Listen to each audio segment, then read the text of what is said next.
Welcome back. When you think about a major hack, what comes to mind?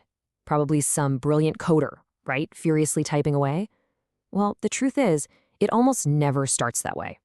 It begins with a secret first step, a kind of digital detective work that happens way before a single line of code is even written. So let's start with the central question. When an attacker decides to target a company, or heck, even you, where do they even begin? It's not some random shot in the dark, not at all. There's this very clear, deliberate process, and it kicks off somewhere you probably wouldn't expect. Yeah, forget everything you've seen in the movies. The frantic typing, the green code scrolling down the screen. The real initial work of a hacker, it's way, way quieter. It's patient, it's meticulous, and honestly, it looks a whole lot more like detective work than some high-speed coding marathon. Okay, so in the cybersecurity world, this first move has a name. It's called footprinting and reconnaissance. And listen, don't let the name fool you. This isn't just some preliminary step. It is the foundation for the entire attack. Everything else is built on this. Think of it like this. It's like an intelligence agency creating a complete dossier on a target. The whole point is to build this massive profile by scooping up every single clue, every piece of data they can find, from sources that are completely public. All right, so this digital detective work, it really comes in two main flavors, passive and active. And the difference between them? It's huge. It all boils down to a really simple trade-off, how much info you can get versus your risk of getting caught in the act. Let me break it down like this. Passive recon, that's like staking out a building from way across the street with binoculars. You're just watching, taking notes, and nobody has a clue you're even there. But active recon, well, that's when you walk right up to the building and you literally start rattling the doorknobs. Sure, you'll find out which ones are unlocked, but you might just set off a whole bunch of alarms in the process. So, what kind of clues are these digital detectives actually hunting for? Let's take a look at some of the most common and honestly, surprisingly powerful tools they use to start putting that profile together. One of the very first stops is a tool that sounds simple but is incredibly effective, a whois lookup. See, every single domain name out there has to have public contact info attached to it. It's the law. And a whois search is how you find it. It can be an absolute goldmine of initial intel. So, for instance, a quick search on, say, targetcompany.com could instantly pop up an admin's email address. And just like that, an attacker has the perfect target for a really, really convincing phishing email. See how easy that was? Okay, next up is something with a funny name. Google dorking.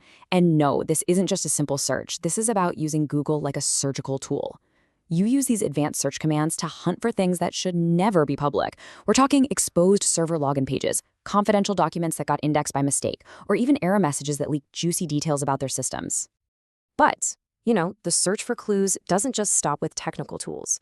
So often, the weakest link in any security chain is the human one. So attackers will meticulously scan social media, company websites, professional networking sites, anywhere employees might be sharing information publicly, often without a second thought. Think about it. An employee proudly posts on LinkedIn about a new software certification. Well, you've just told an attacker what technology your company uses. A public org chart that shows exactly who to impersonate in an email to get what you want.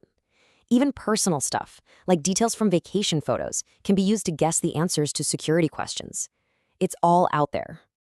Now, this isn't just about collecting a bunch of random facts. No, the real goal here is to piece all of these clues together into a coherent map, a blueprint, really, of the target's entire digital world, including their defenses and, way more importantly, their weaknesses. Okay, let's walk through how this actually works. An attacker might start with one tiny clue they found through some Google dorking, the specific version of web server software a company is using. By itself, it's a pretty minor detail, right? But then they pivot over to a professional networking site like LinkedIn, and suddenly they've got the names and job titles of the very engineers who probably manage that exact software. And for the final piece of the puzzle, while they're digging through public DNS records, they stumble upon an old, forgotten development server that was never properly secured and taken offline. You see how this all connects? Individually, each one of those clues is just a whisper, a little piece of trivia. But when you combine an outdated server, the names of the people who manage it, and a wide-open, unsecured entry point, well, you don't have whispers anymore. You have a detailed roadmap straight into their network. This entire process, all this reconnaissance, it's really about one thing and one thing only: defining the target's attack service. And all that means is it's a complete inventory of every single possible door, window, or crack in their digital foundation that an attacker could possibly try to exploit. So, understanding how an attacker sees you, that is the single most important step in building a real defense. It lets you start shrinking that attack surface and ideally become a much, much harder target to hit. And look, this isn't just some abstract theory for giant corporations. These same principles of footprinting apply to small businesses, and they absolutely apply to your own personal digital life. Attackers are using these techniques everywhere, on everyone. So how do you defend against all this? You've got to be proactive. First, start by auditing your own footprint, and I mean literally, Google yourself and your business. See what's out there. Second, go lock down all of your privacy settings on social media. Everything. Third, if you have a team, you need to be training them constantly about the dangers of oversharing online. And finally, use tools like domain privacy whenever you can to hide your personal details from those public whois lookups.